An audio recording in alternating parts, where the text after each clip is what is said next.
In nomine Patris et Filii et Spiritus Sancti. Amen. Ave Maria, gratia plena Dominus tecum, benedicta tu in mulieribus et benedictus fructus ventris tui, Iesus.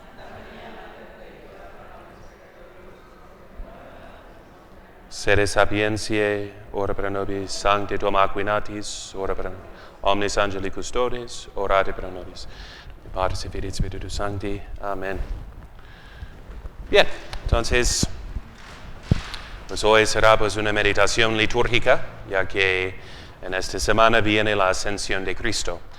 Aunque muchos templos y muchas diócesis ya lo ponen en el domingo, ¿no? Entonces, eso es tradicional en el sentido de la solemnidad externa, ¿no? De una fiesta grande, para que no falte la gente a asistir a ella cuando sucede entre semana y generalmente no pueden acudir, pero es una de las fiestas de precepto en el calendario universal, aunque no lo es aquí en México.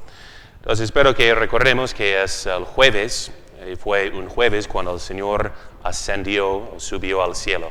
¿Okay? Entonces por eso este jueves, esta ascensión, igual en nuestro calendario no se traslada al domingo, ¿no? Entonces vamos a meditar la importancia de este misterio, de la ascensión de Cristo. Y tal vez nunca hemos meditado la ascensión como algo para imitar, ¿no? Es que Cristo subió al cielo, aplauso, qué bien para Él, y aquí estamos de huérfanos, ¿o qué? ¿No? Entonces, pero el catecismo romano dice, el párroco entenderá el grandísimo cuidado con que ha de explicar este misterio de la ascensión, y el desvelo con que ha de procurar que los fieles no solamente le entiendan y crean, sino también de que se esfuercen en cuanto sea posible para mostrar con el favor de Dios esta fe en su vida y costumbres. Entonces van a poner en práctica en su fe y costumbres la ascensión de Cristo. ¿Ya saben cómo? ¿No? Pues qué bien que han llegado a la plática, muy bien. Entonces, si vamos con cualquier misterio, y generalmente con la Biblia, si están leyendo la Biblia como una meditación, así el catecismo nos dice, repitiendo lo que era el método, digamos, de los padres de la Iglesia, que se interpreta según los 4 sentidos. ¿Okay? ¿Qué son los 4 sentidos? El sentido literal, o sea, histórico, el sentido alegórico, o pongamos profético. ¿Okay? Alegórico en el sentido de cómo cumple las profecías del Antiguo Testamento. ¿Okay? Ese es el sentido moral, cómo se aplica a nuestra vida, y el sentido, por fin, escatológico. ¿Qué quiere decir escatológico? Es del griego escatón, las postrimerías. ¿Qué quiere decir postrimerías? Cuando referencia a las últimas cosas, los novísimos, entonces el cielo, el infierno. Y un ejemplo clásico es cuando hablamos del templo de Dios. Por ejemplo, si ponemos ¿qué fue el templo? Literalmente, históricamente, que era el templo, sino el lugar de la alianza, donde Dios habitaba con su pueblo de Israel en el Antiguo Testamento. ¿Okay? Podemos meditar cómo fue construido, su diseño, los símbolos dentro de ello. Era como un nuevo paraíso, ¿no? Y tenían los querubines, ya que en el paraíso era el jardín, digamos, el huerto del paraíso, con tantas frutas y plantas, etcétera, ¿no? Si leemos las descripciones del templo, también tenían así símbolos, digamos, de fruta, de viñas, de todas las plantas, así muy fértil. También los querubines que estaban en el Santo Santorum para guardar el lugar santo. ¿Okay? Entonces, el templo, literalmente, históricamente, alegóricamente, es una prefigura de qué o de quién. ¿O de quién y de qué? Sí, de nuestro Señor, Él mismo aplica el templo a sí mismo, diciendo, destruirán a este templo y en 3 días lo reedificaré, refiriéndose al templo de su cuerpo, ¿no? ¿A qué más se refiere? A la iglesia, porque la iglesia es el cuerpo de Cristo, místico, extendido en espacio. Podemos comparar lo que era el templo. Entonces, ¿dónde habita Dios con su pueblo? Ahora en el Nuevo Testamento, en Cristo. Y nosotros en Cristo por ser incorporados en la iglesia. ¿Okay? Entonces, así si lo leemos alegóricamente, moralmente, ¿a qué se refiere el templo? ¿Cómo se aplica a tu vida? ¿No sabéis que sois templos de Dios? Dice San Pablo, si sois templos de Dios, huid de la fornicación. Enseguida dice, la consecuencia moral, si son templos de Dios, ¿qué tenía que hacer el sacerdote ante el huerto del paraíso, ante el templo, en el Antiguo Testamento? Como hacía el ángel del paraíso ya cerrado, donde el hombre no podía regresar y entrar en ello. Entonces había un ángel para proteger. Igual la tarea del sacerdote era de guardar el templo. ¿Okay?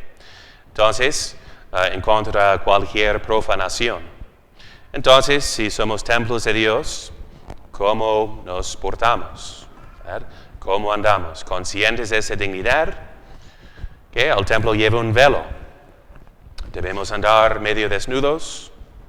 No corresponde a ser un templo de Dios, ¿verdad?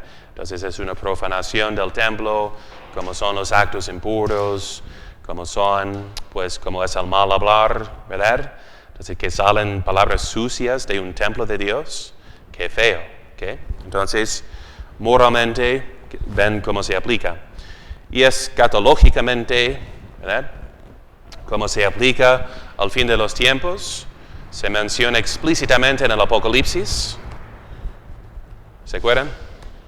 Que he aquí el templo de Dios, la nueva Jerusalén bajaba del cielo, ¿no? Entonces se reveló donde nosotros habitamos, vivimos con el Cordero, con Dios. Dios es el templo, estamos en él.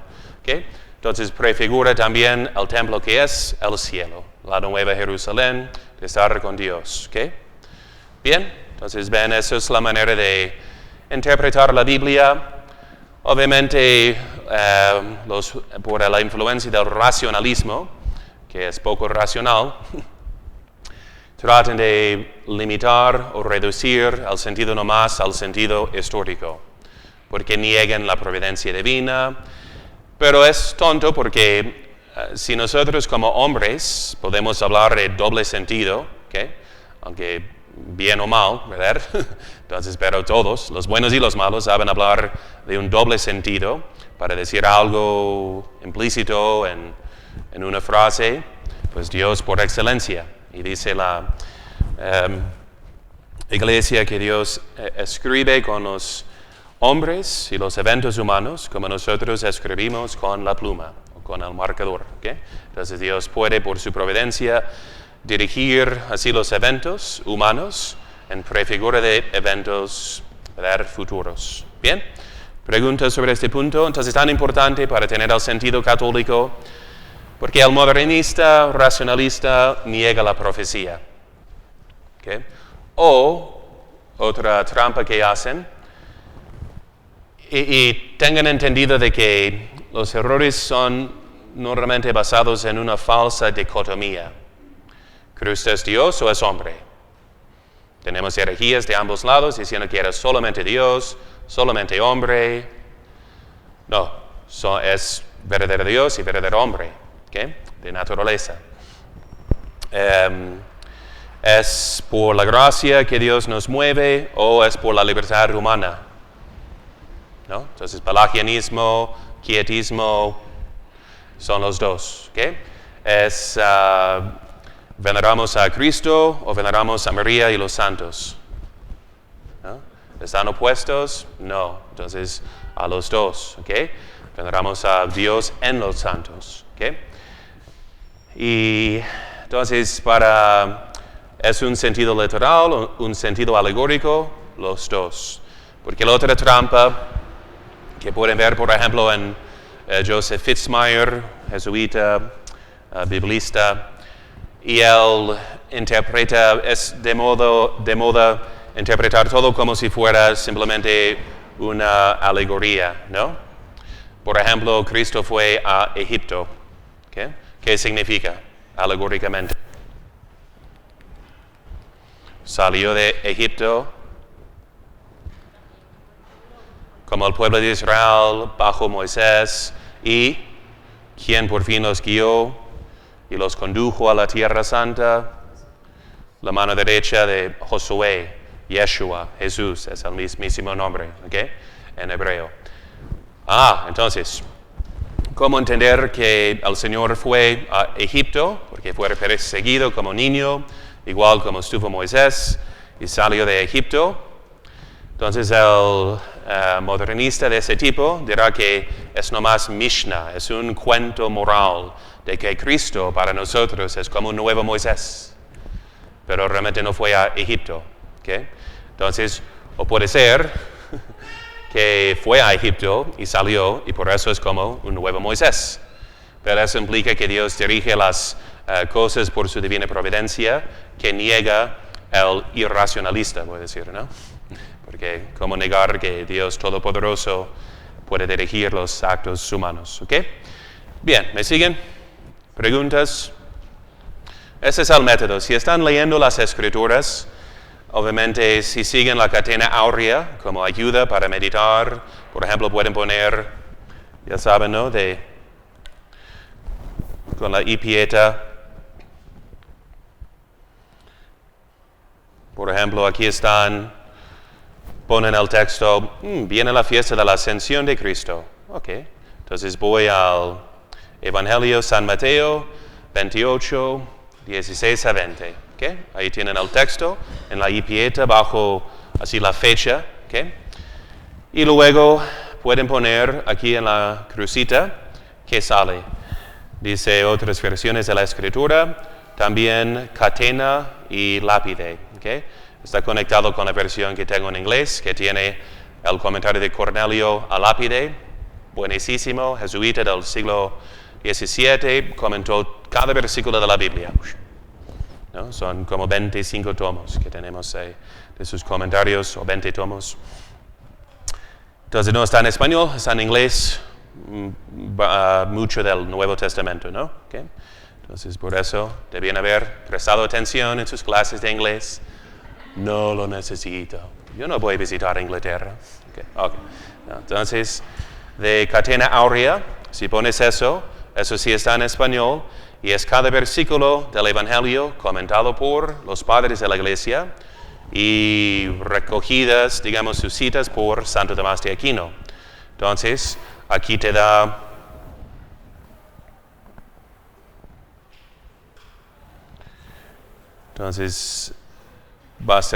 te dirige directamente a los comentarios sobre este pasaje y pueden ver que tienen los comentarios de Remigio, Crisólogo, Venerable Beda, San Agustín, Crisólogo, San Jerónimo, San Gregorio Magno, ¿okay? Y mayormente el sentido, a veces literal, aclarando unos puntos, y luego más el alegórico y moral, ¿okay? Que es como deben de meditar las Escrituras, ¿no? Sin más conocimiento y sin caer en errores, es un poco difícil de seguir toda la exegesis, digamos, del sentido literal, ¿ok? Entonces ahí pueden seguir más a Cornelio a lápide, por ejemplo, pero enfocándose más en cómo aplicarlo a su vida, ¿no?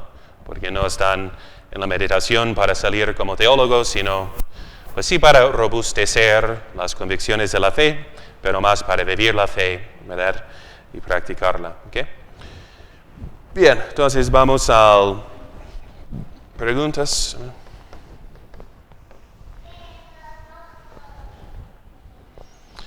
Y obviamente la otra trampa modernista es de reducir todo al sentido literal e histórico y criticarlo diciendo que no era cierto, que no sucedió así. para deshacer simplemente lo que es la base de las Escrituras. Porque el sentido fundamental es el sentido literal, si no son puros cuentos morales, ¿okay? Pero sin fundamento.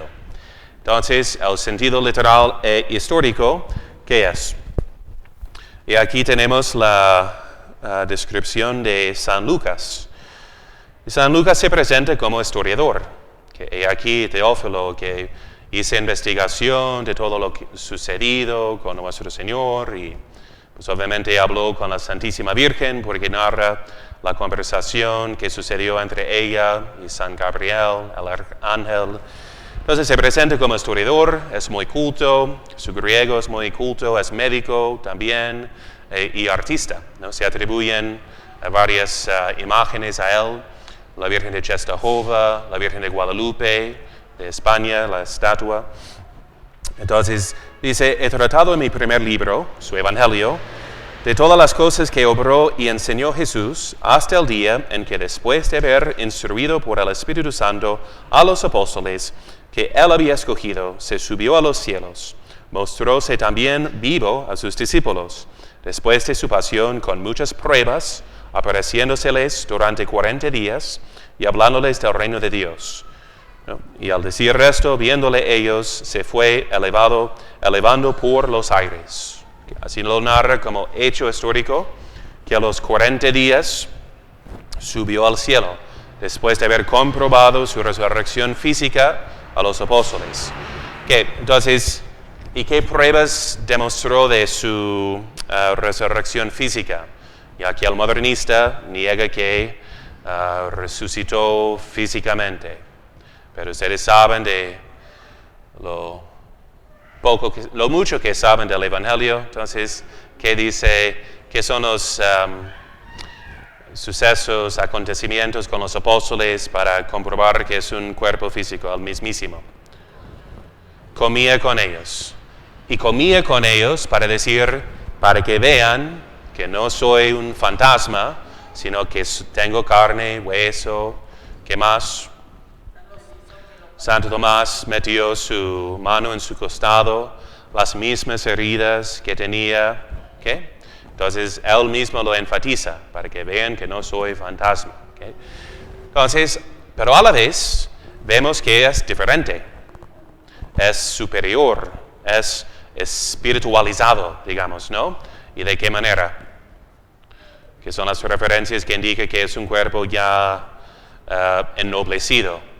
Exactamente, pasa por las paredes, se cambia de apariencia, ¿okay? Porque no lo reconocen y luego sí, ¿okay? Aparece y desaparece, ¿okay? Y sube a los aires.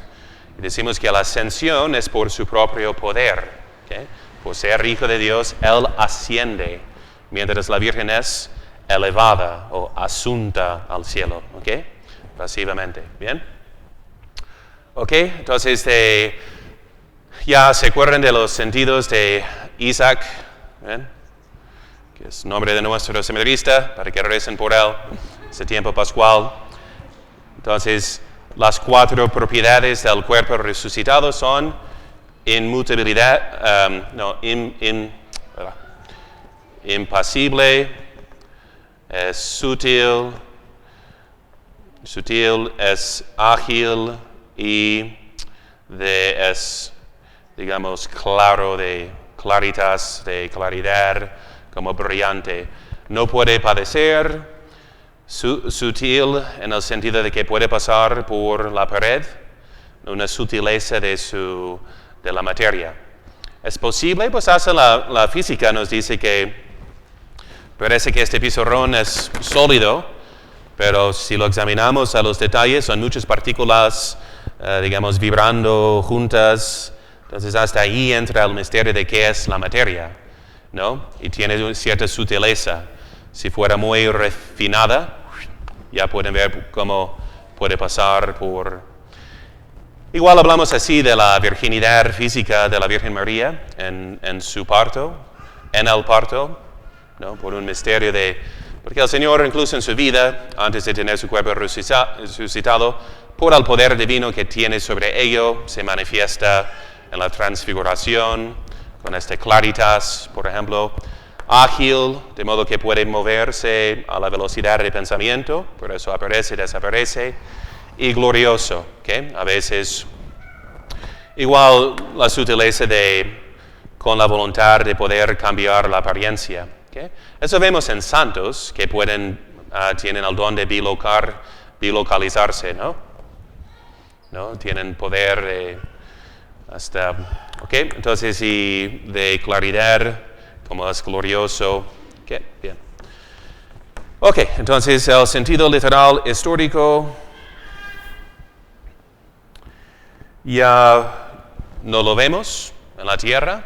Él mismo dijo, salí del Padre y vine al mundo, otra vez dejo al mundo y voy al Padre. ¿Okay? Entonces el sentido literal es que regresa de donde salió. ¿Okay? Bien, sentido literal. No se puede negar porque no está aquí. Y en cuanto a su resurrección, San Pablo presenta a 500 personas que lo vieron, que viven todavía, cuando escribió ese comentario, diciendo que pueden entrevistar y preguntar a 500 personas que lo vieron. Nosotros también, ¿okay? Pero ya no está. ¿Okay? Sentido literal e histórico, que es el sentido alegórico o profético.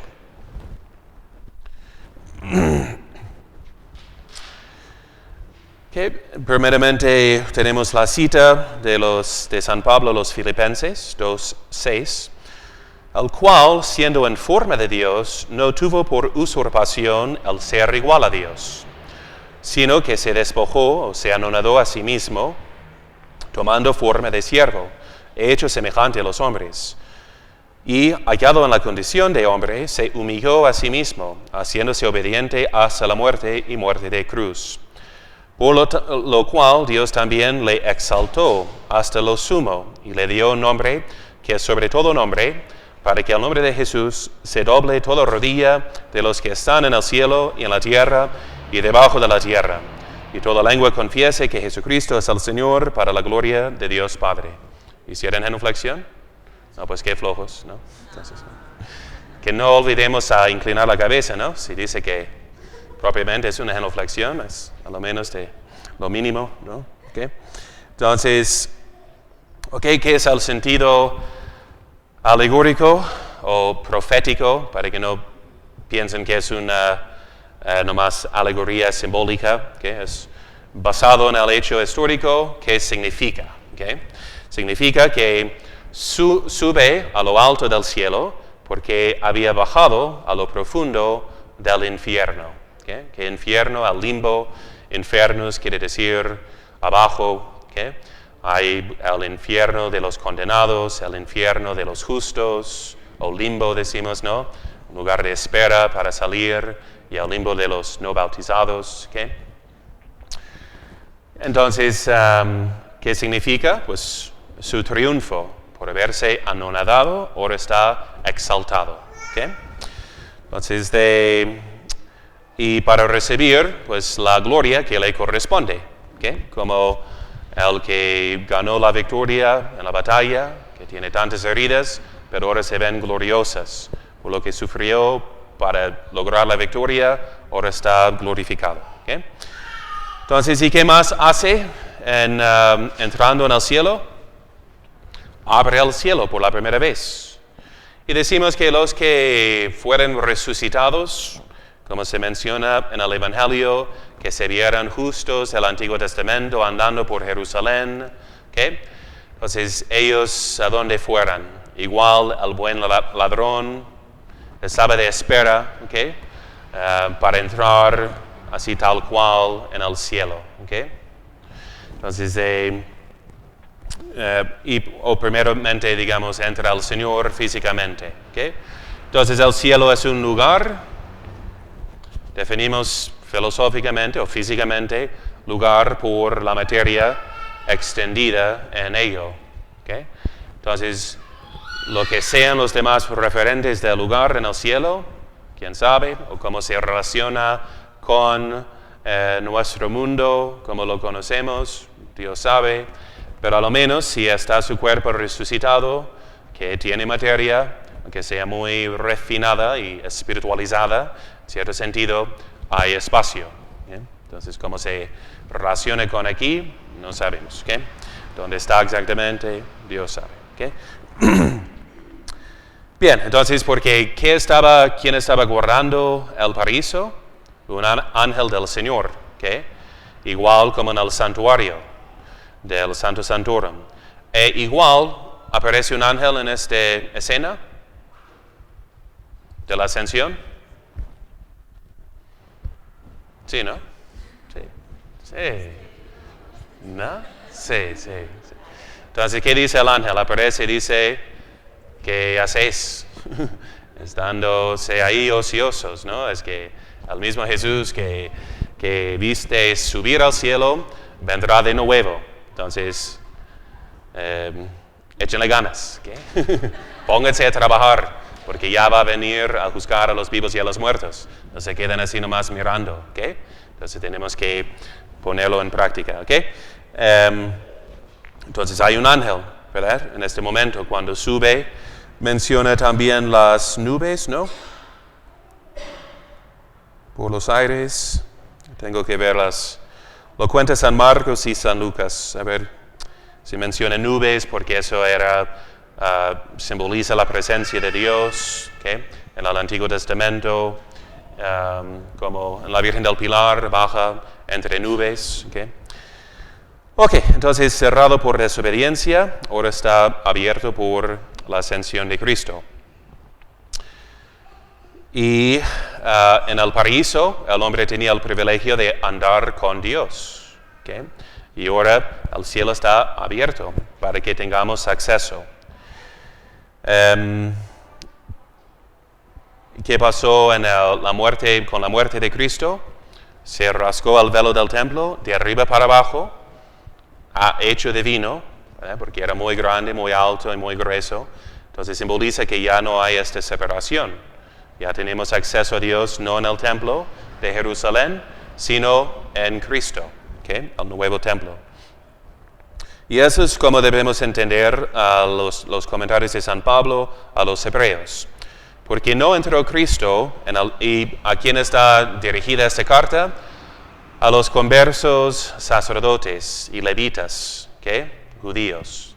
Entonces por eso San Pablo dudan de que fuera de San Pablo, por ser un estilo más elevado, diferente, pero está hablando San Pablo era el más culto e instruido en la ley en su tiempo, entonces ahora está hablando con otros teólogos, ¿no? Si yo estuviera dando esa plática a seminaristas, citaría cosas en latín, porque ya se entiende con más precisión, ¿okay? Entonces San Pablo ahora está hablando a los más instruidos, y por eso es más elevado en estilo, ¿okay? Porque no entró Cristo en el santuario hecho de mano, figura del verdadero, sino en el cielo mismo, para presentarse ahora por nosotros ante Dios. ¿Qué está haciendo en el cielo? Está pontificando, digamos, como sumo sacerdote, intercediendo por nosotros. Como el sacerdote entraba una vez al año para interceder por el pueblo, ahora Cristo entra en el santuario, ¿okay? Que lo vean la analogía, ¿okay? Pero Cristo, habiendo ofrecido una vez para siempre un solo sacrificio por los pecados, se ha sentado a la diestra de Dios.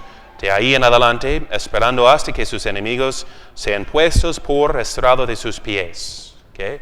Ahora está reinando glorioso del cielo. Eso significa estar sentado, ¿okay? Como cuando el hombre regresa del trabajo, ahí está su lazy boy, su sillón perezoso, y por fin abre su cerveza, ya ha logrado la victoria, ¿no? Sobre su día de trabajo. Puede disfrutar el ESPN y ya descansar. ¿Bien? Mientras su mujer le atiende, ¿no? Sí, padre. Excelente. Ok. Entonces, preguntas sobre el sentido alegórico, profético. Otra vez entienden bien que el sentido alegórico está basado en el sentido histórico, si no es simplemente una parábola, ¿okay? Pero ya saben cómo evitar ese error cuando dicen que todo fue nomás parábola. Cuando el Señor habla de parábolas, que es diferente, ese modo de hablar, no menciona personas, nombres, lugares, ¿no? Los términos más generales. Adán y Eva, cómo se llamaban, dónde vivían, todo eso se menciona, ¿okay? Igual como los demás relatos de la vida del Señor, ¿no? Padre, escuché a unos sacerdotes una vez explicar que todas las profecías se cumplen en Cristo, pero unas en su primera venida y otras en su segunda venida. ¿Eso cómo lo podemos entender? Es decir, en el Antiguo Testamento todavía hay cosas que están por cumplirse en la segunda venida. Sí, y eso, por eso tenemos el cuarto sentido del sentido escatológico, ¿no? Con referencia al fin de los tiempos. Y es muy importante, ayuda mucho a entender que las profecías se cumplen en prefigura también, ¿okay? En parte. Entonces, por ejemplo, ¿cuántos santos predicaron el fin del mundo? ¿Okay? Entonces, San Vicente de Ferrer, por ejemplo, el ángel del juicio de Dios, iba predicando que el mundo se iba a acabar. ¿Estaba equivocado? ¿Exagerado? No. Porque pudo haber sido una profecía condicional, de que si no se arrepienten, se va a acabar el mundo. Y logró, por predicar la justicia, que la gente se convirtiera y que se arrepintiera. ¿Okay? El anticristo, ¿cuándo va a venir? Dice San Pablo a los tesalonicenses, cuando lo que retenga o lo detenga sea apartado. Cita misteriosa, con referencia probablemente al Imperio Romano, espiritual bautizado, que es la Iglesia y la cristiandad. O sea, la extensión de la Iglesia, del cristianismo, digamos, en el mundo, ya que la base de la ley civil es la ley de Dios, ¿no? Que nos dio derechos humanos internacionales.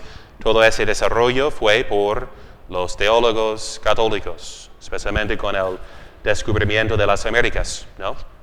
Que muchos teólogos dijeron, ahora bien, como pues es gente, es su pueblo, pero les falta el Evangelio y podemos usurpar su tierra o más bien desarrollar su tierra. Los podemos esclavizar o cómo es eso, ¿no? Entonces ya ante esa nueva realidad iban desarrollando la filosofía de derechos humanos, derechos internacionales, territorios a quien le corresponde y qué. ¿Okay? Entonces, pero sigue siendo la ley de Cristo la base de la ley civil? No. Entonces hay algo que detiene al anticristo, que es algo que se pone en el lugar de Dios. Hay una ley que nos detiene de declararnos Dios, que yo puedo escoger mi género, que es el bien y el mal, sin impedimento a mi libertad. Casi ya no. ¿Okay? Entonces, ¿cuándo va a venir? Al fin de los tiempos. Pero dice San Juan que ya ha venido. Que son muchos anticristos que ya han entrado en este mundo, en cada hereje, los que niegan que Jesucristo haya venido en la carne. ¿Okay? Entonces, ¿Nerón era anticristo? Sí. ¿El mero mero? No. ¿Una prefigura? Sí. Napoleón, etcétera. Vas por la lista, ¿no? La persecución en la cristiada era prefigura de los últimos tiempos, que dice que va a acabar con el sacrificio de la misa, ¿no? ¿Y era posible ir a misa? Prácticamente no, ¿okay? Nomás a escondidas. Eso es como el fin del mundo, ¿okay? Cuando cayó el templo de Jerusalén, destruido por los romanos, ¿fue el fin del mundo judío? Sí, era el fin de su mundo. El templo era el centro de su mundo. Y ya. Fue destruido. Y Flavio Josefo narra que hubo señales en el cielo. Se escuchó la voz que decía, apartémonos de aquí, ¿no? Se vieron santos, profetas en coches en los aires, diciendo que ya apartémonos de aquí. Y este lugar ya no es sagrado en el sentido del centro y digamos, el vínculo, digamos, la alianza con Dios. Ya no, ya será la iglesia universal, católica. ¿Okay? Entonces, ¿se cumple en parte? Sí. Y eso es clave para entender el Apocalipsis, ¿no? Que sí se cumplió en parte con la destrucción de Jerusalén. Y cuando el Señor dice todo eso sucederá antes de que pase esta generación, en parte, en prefigurando el fin del mundo entero. ¿Okay? ¿Bien? Buena pregunta. ¿Ok? ¿Qué es el...? Sí.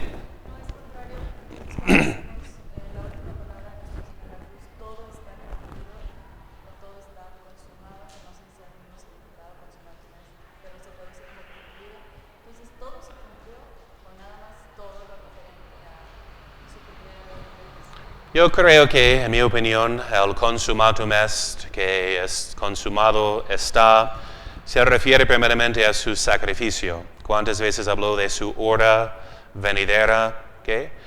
Y hasta me convence la interpretación de que está consumando la última cena, el sacrificio pascual. ¿Okay? Porque comentan que cuando salió al huerto, ¿qué estaban haciendo los apóstoles? Cantando unos salmos. Entonces los exégetas, ¿lo digo bien? ¿Cómo? Exégetas, ¿no? Comentan que eso se refiere a tal parte de la ceremonia de la última cena del sacrificio pascual. De modo que no se ha cumplido todavía, no se ha terminado. ¿Y a qué hace referencia cuando están al huerto? Al cáliz. ¿Cuál cáliz?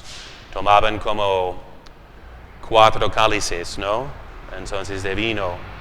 Cuando que toma, justo antes de decir consumatum est, toma de la esponja, vinagre, o digamos vino agrio, y cuando ya lo toma dice, está consumado. ¿Qué? El sacrificio del Cordero Pascual. ¿Okay? A esa misma hora, sigo esa interpretación también y mucho gracias a ese señor Scott Hahn, que era mi profesor en la universidad, muy inteligente, y él decía, ¿qué decía? ¿De qué hablaba?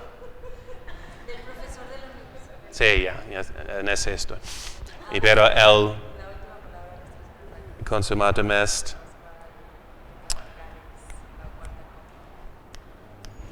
Se me fue. Que estaba la otra, que era para cumplir eso. No se me fue.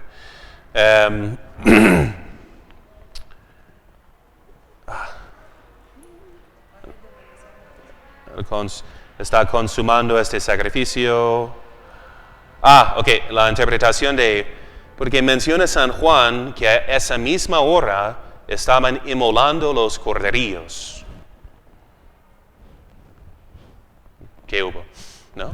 Entonces ya el Señor anticipó simplemente el día y la hora de ofrecer el sacrificio pascual. ¿A poco no seguía la ley de Moisés, de Dios? Entonces, ¿qué están haciendo los judíos? Ofreciéndolo, porque primero se inmola el cordero, luego la cena.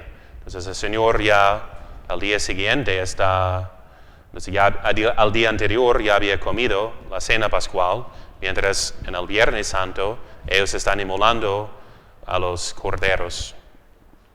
Y hay una interpretación y evidencia de que había varios calendarios, 2 principales, porque por la ocupación de Herodes se acomodó al mundo, así romano, de modo que uno seguía en un calendario acomodado, nuevo. ¿Okay?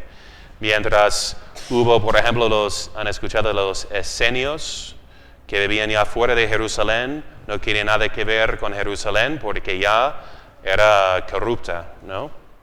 en sus costumbres, no observaban la ley de Dios tal cual como Dios había prohibido, estaban traicionando, acomodando las cosas. Entonces el Señor hubiera sido fiel a la ley de Dios, celebrando este sacrificio pascual en el mero día, no según el nuevo calendario acomodado al mundo secular. ¿Okay? Entonces, pero nótense que en esa misma hora que están matando los corderos, Él está ofreciendo en sacrificio. Entonces el consumatum est, a lo menos literalmente, a la consumación del sacrificio pascual. ¿Okay? Igual, todo lo que vino para hacer en su vida mortal está también cumplida, aunque va a ser más como resucitado y luego en el cielo. ¿Bien? ¿Más preguntas? ¿Okay? El sentido moral. Aquí de prefacio nos preguntamos, ¿a poco no hubiera sido mejor que se hubiera quedado con nosotros? ¿Qué piensan? ¿Qué dice la gente?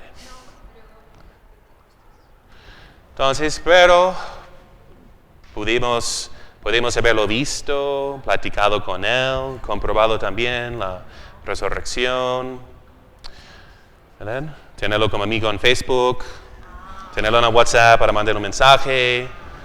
¿A poco no hubiera sido más fácil? ¿No? Si hubiera sido más fácil, pero menos espiritual. ¿Qué fue el pecado original? ¿En qué consistió? Digamos, moralmente. Preferir una criatura visible, sensible, lo que puedo ver y tocar y sentir y gustar, en vez de un precepto divino, espiritual. ¿Okay? Entonces, si el Señor vino a deshacer el pecado en su raíz y convertirnos, no simplemente pagar la cuenta, sino de transformarnos para que no volvamos a pecar, quiere que seamos más espirituales. Y eso va a exigir por esta nueva relación con Él, subido al cielo. ¿Okay? ¿Y en qué consiste nuestra espiritualización? Sí. Prácticamente, específicamente, ¿cómo nos asemejamos a Dios? Porque el señor Matthew les habló del alma en la última plática, como varias veces he expuesto la estructura del alma. ¿Cómo se diviniza el alma? Por la gracia santificante, que influye en todas las potencias del alma. Entonces, santificando, ¿cómo dicen? Endiosando. ¿Existe eso, no? No existe ese verbo. Endiosando al intelecto por la fe, a la voluntad, por la esperanza y la caridad. ¿Okay? Entonces, Santo Tomás siempre va a este punto. Porque la encarnación fue mejor para nuestra salvación, la crucifixión, la resurrección, siempre va en su comentario moral a la fe, esperanza y caridad. ¿Okay? Que nos asemejan a Dios mismo. ¿Okay? Es una participación en su mismo pensar, querer y amar. ¿Bien? ¿Okay? Entonces, y así comenta Santo Tomás. Pero la misma ascensión de Cristo a los cielos, por la que nos privó de su presencia corporal, fue más útil para nosotros de lo que lo hubiera sido su presencia corporal, por razón de la fe, que recae en las cosas que no se ven. ¿Okay? El hecho nos requiere andar por fe y no por vista, porque no lo podemos ver.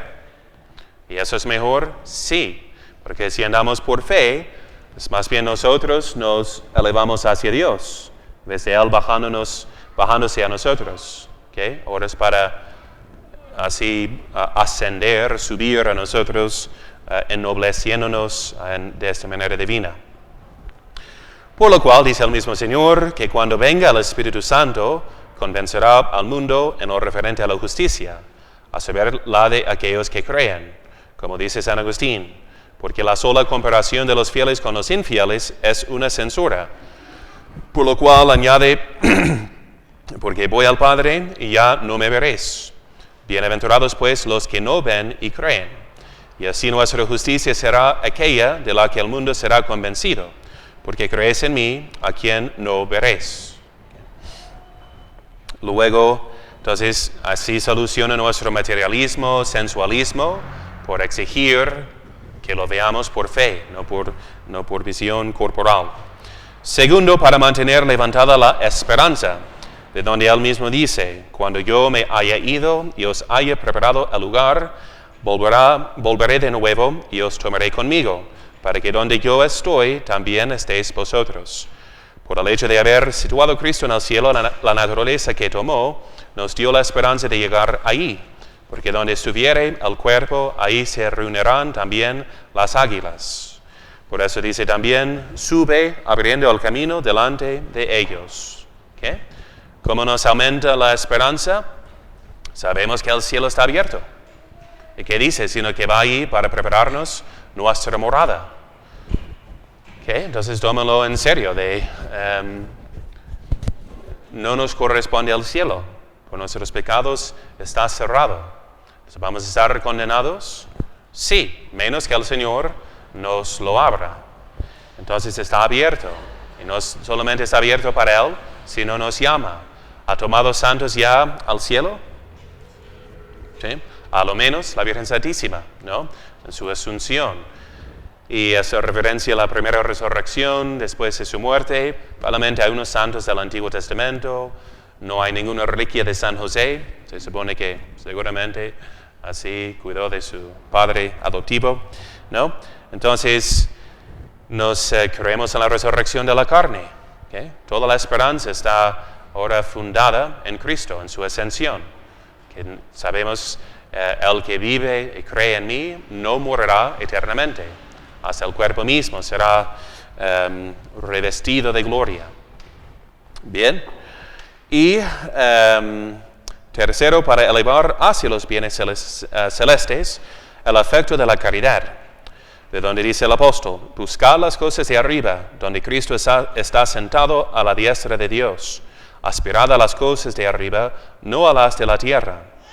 Donde está tu tesoro, ahí está también tu corazón. Y por ser el Espíritu Santo, amor que nos arrebata hacia los bienes celestes, por eso dice el Señor a sus discípulos, os conviene que yo me vaya. Si no me fuere, no vendrá a vosotros el Paráclito.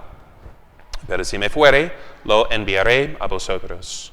San Agustín, exponiendo este pasaje, escribe, no podéis recibir el Espíritu mientras persistáis en conocer a Cristo según la carne. Pero cuando Cristo se apartó corporalmente, no solo el Espíritu Santo, sino también el Padre y el Hijo, se hicieron espiritualmente presentes en ellos. ¿Okay? Entonces, ¿de qué depende la caridad? ¿El hombre, por su fuerza humana, puede hacer un acto de caridad? No. La caridad de Dios ha sido derramada en nuestros corazones por el Espíritu Santo. Es un don. ¿Okay? Ahora tenemos que depender del Espíritu Santo. Por eso conviene que se vaya al Señor para que no lo amemos simplemente según los sentidos, con el afecto humano. Es mejor el afecto divino que procede del Espíritu Santo en nosotros. ¿Ok? Bien. Y luego la vida mística. ¿Okay? ¿Dónde está el reino de Dios? ¿Okay? Los apóstoles era, digamos, su última pregunta. Ahora, Señor, ¿vas a restaurar el reino de Dios? ¿En qué sentido? Políticamente, como estuvo en tiempos de Salomón. Pero el Señor dice, no os conviene no saber el momento. Pero ahora, ¿qué es el reino de Dios? ¿Lo restauró o no? Con convicción. Sí. ¿No? Como sí. Okay. Sí, ¿cómo lo restauró? ¿Dónde está? ¿Cómo? En la iglesia, ¿verdad? Que empieza como una semilla, pero que crece a ser como un árbol. ¿Okay? Esa es la referencia que decimos a los protestantes. ¿Y dónde está en la Biblia que hay un Vaticano con cardinales y oficinas? Bueno, es la misma semilla que ha crecido, ¿verdad? El Señor dice que ¿se ven diferentes? ¿Una semilla y un árbol? Claro que sí, pero es la misma de esencia, ¿ok? Y ¿qué más ¿y dónde está el reino de Dios? En todas las parábolas se presenta como visible e invisible, ¿no? De ambos, siendo la extensión de Cristo en el mundo, Cristo es también visible e invisible, ¿ok? Entonces, ¿qué más dice del reino de Dios? Está dentro de vosotros. ¿Okay? ¿Tenemos acceso entonces al paraíso? ¿Tenemos acceso al cielo en esta vida? Sí, en Cristo. ¿Qué es la gracia de Dios? Sino el cielo comenzado en el alma. ¿En qué consiste el cielo? ¿En qué consiste el paraíso? De andar con Dios, de poseer a Dios, la bondad infinita. ¿Lo poseemos si estamos en la gracia de Dios? Si alguno me ama y guarda mis mandamientos, haremos nuestra morada en Él, ¿no? Entonces, mora en nosotros. Entonces, ¿eres un templo de Dios? ¿Más sacrosanto que el templo del Antiguo Testamento? Sí, ¿no? Porque no es por cierta presencia espiritual, sino verdaderamente habita como amigo íntimo del alma. ¿Okay? Lo podemos conocer y amar por la fe, la esperanza, la caridad y los dones del Espíritu Santo, sí. Y podemos tener una, digamos, experiencia de esta unión con Dios en el alma, sí. Entra aquí, por ejemplo, léanse a lo menos los primeros capítulos de las moradas, del castillo interior. Santa Teresa tuvo una visión, lo que expone San Juan de la Cruz por las noches oscuras, las tres vías de la vía espiritual. Entonces expone Santa Teresa con una visión del castillo interior, que se dio cuenta que el alma es como un castillo y Dios está en el centro y cima de este castillo, y que vamos subiendo así de los niveles, los pisos, digamos, las moradas, que son 7, hasta llegar a esta unión transformativa con Dios. ¿Okay? Entonces eso describe. Entonces, eso es toda nuestra tarea de la vida interior, ¿okay? De hacer la meditación. Podemos entrar en el cielo, ¿no? Ahí está Cristo en el cielo. Si estamos en Cristo, estamos por participación en el cielo, sin la visión, que lo hace definitivo, y con la posibilidad de progresar en esta unión y subir los niveles.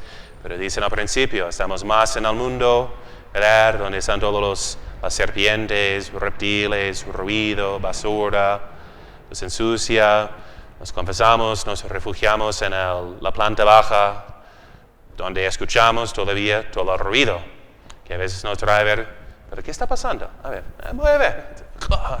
Y otra vez, envenenados y sucios. Ok, estoy en la planta baja. Si subimos, se escucha menos ruido, ¿no? Y describe ya del segundo piso, digamos, a la tercera morada, a la cuarta, es donde coloca San Juan de la Cruz la vía, la noche oscura de los sentidos, o del alma en cuanto a los sentidos, porque aquí se purifica. Si pasa esta etapa, llega a la vía iluminativa, donde es más unida con Dios. Su oración está más dirigida por Dios. ¿Okay? Y luego en la sexta morada, pues llega pasando por la noche oscura del alma en cuanto al espíritu, por una purificación de la fe, la esperanza y la caridad, para quitar todo motivo humano en ellas.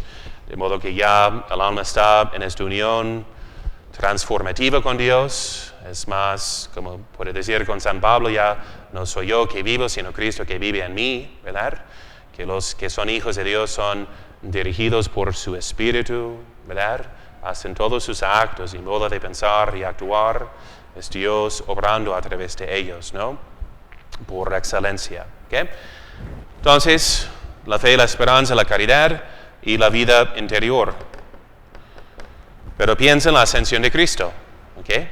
Entonces vas a buscar las cosas de arriba, entres por el recogimiento, en la meditación, ahí estás subiendo y relacionándose con Cristo en su ascensión, subido al cielo. ¿Okay?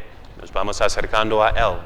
Si pueden entender cómo la asunción de María fue la cesación de un milagro, como tanto tendía hacia Cristo, estar con Él, que era un milagro que se detenía en este mundo. Por fin se soltó, digamos, o se quitó, digamos, las cadenas, se quitaron de esta vida terrenal y subió al cielo, como Beata Imelda, que murió de amor en su primera comunión. Y como describen los mismos santos, la éxtasis, ¿no? Que dice Santa Teresa, si hubiera pasado un minuto más, no estaría aquí. Tanto tendía mi espíritu hacia el cielo, que hasta su cuerpo se pone frío y duro. Si podemos entender cómo murió Beata Imelda Lambertini en su primera comunión, ¿no? Como describe Santa Teresa, y los demás comprueban sus éxtasis, si son auténticos o no, por así, apuñalarles con alfileres. Si no reaccionan es porque, como el alma es principio de la vida espiritual, intelectiva, como es para animar al cuerpo, si se concentran todos sus poderes hacia lo espiritual, hasta deja poquito por poquito a animar al cuerpo, ¿okay?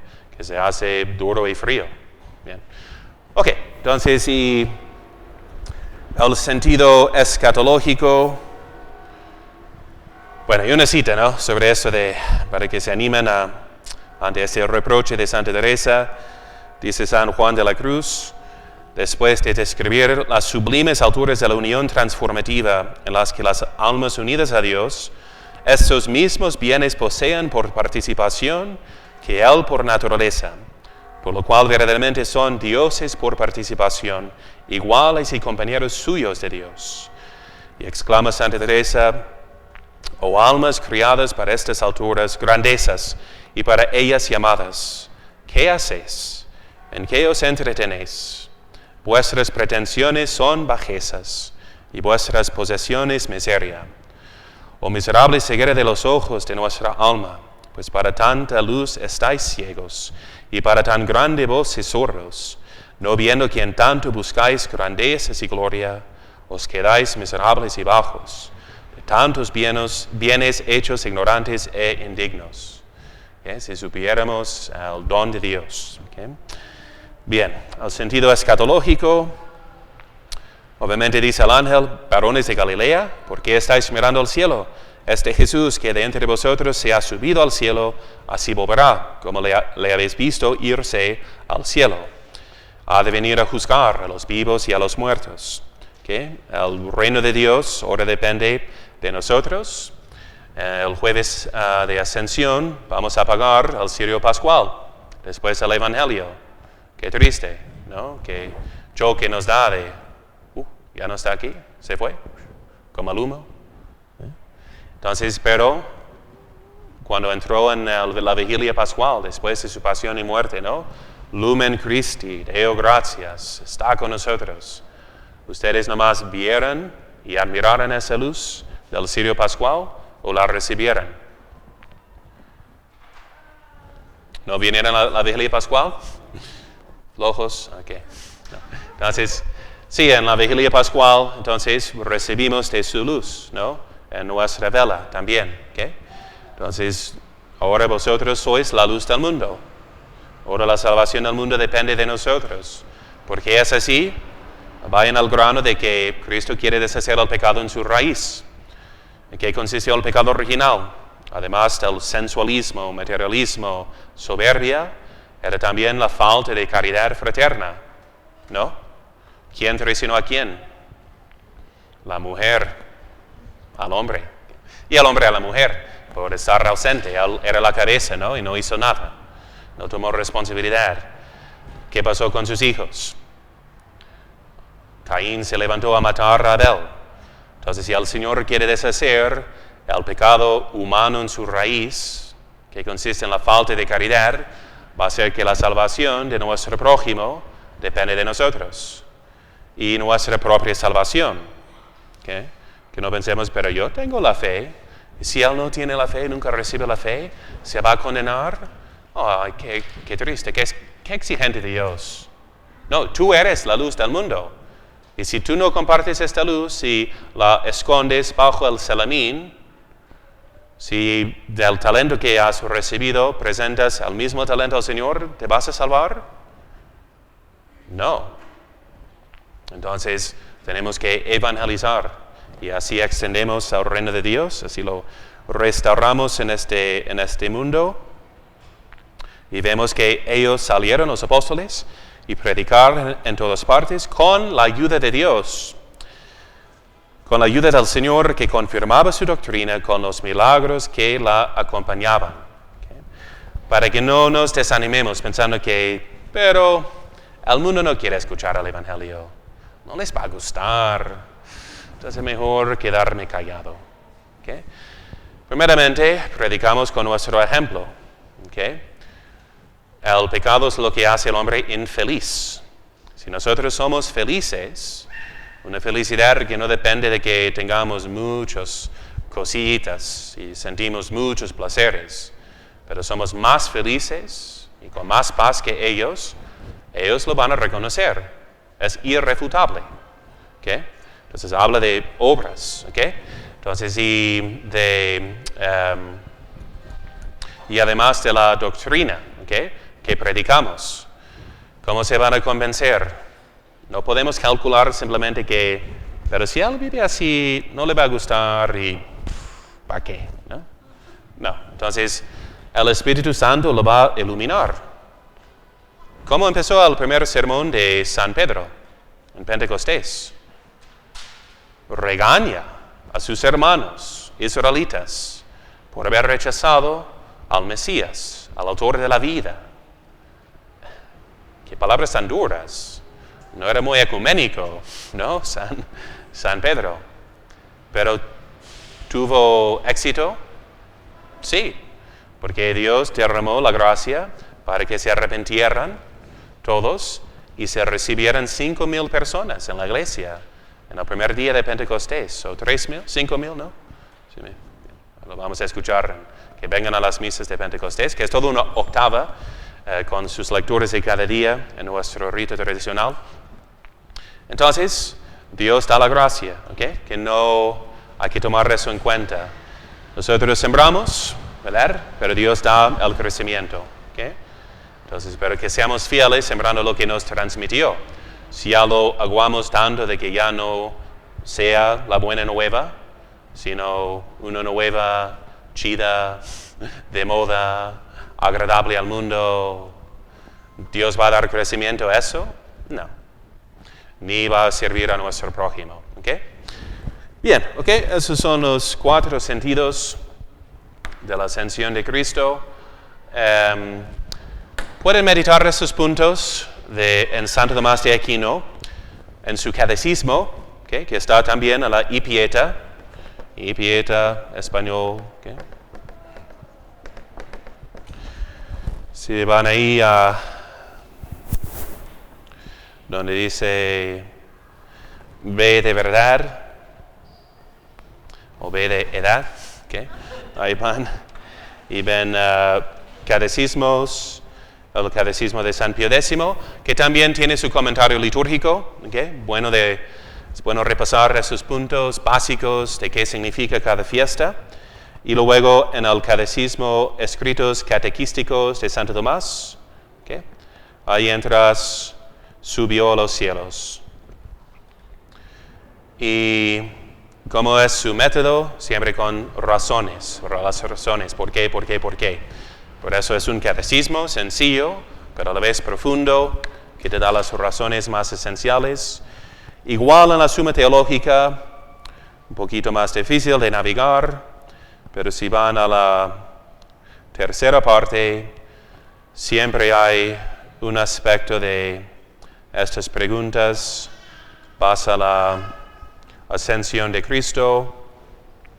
¿Qué tiene? La ascensión de Cristo, la exaltación de Cristo a la derecha del Padre y su poder judicial de Cristo, ¿no? Ha de venir a juzgar. ¿Qué significa? ¿Okay? Vas a la ascensión, fue conveniente que Cristo ascendiese a los cielos. Serán todos esos motivos. Sí, por la fe, por la esperanza, por la caridad, por cumplir con la justicia, etc. Ascendió por su propio poder, que son preguntas más accesibles, no incluye tanta terminología de persona, naturaleza, sustancia, ¿qué? Entonces esos comentarios sobre la vida de Cristo se pueden leer con mucho provecho. ¿Okay? ¿Preguntas? La preguntona, muy bien, adelante. Sí, porque dice San Lucas que fueran 40 días, a los 40 días subió al cielo. 40 días, jueves de ascensión. Los 50 días de Pentecostés será siempre un domingo. Y ahí vemos que ellos contaban los días como nosotros, seguimos contando todavía. O sea, en Colombia dicen cada 8 días por cada semana o cada 7 días. Entonces decimos 7 días en inglés, así decimos cada 8 días, cada 15 días, incluyendo el día en que estamos. Entonces, 50 hasta Pentecostés. Sí. Entonces, bien. Ok, recemos. Gloria al Padre, y al Hijo, y al Espíritu Santo. María, Madre de Gracia, Madre de Misericordia. Per intercessione beata Maria, sempre Virginis, Sancti Joseph, Sancti Petri, Sancti Pauli, Sancti Jacobi, et omnium sanctorum, benedictionem potentis, Patris et Filii et Spiritus Sancti, descendat super vos, et semper. Amen.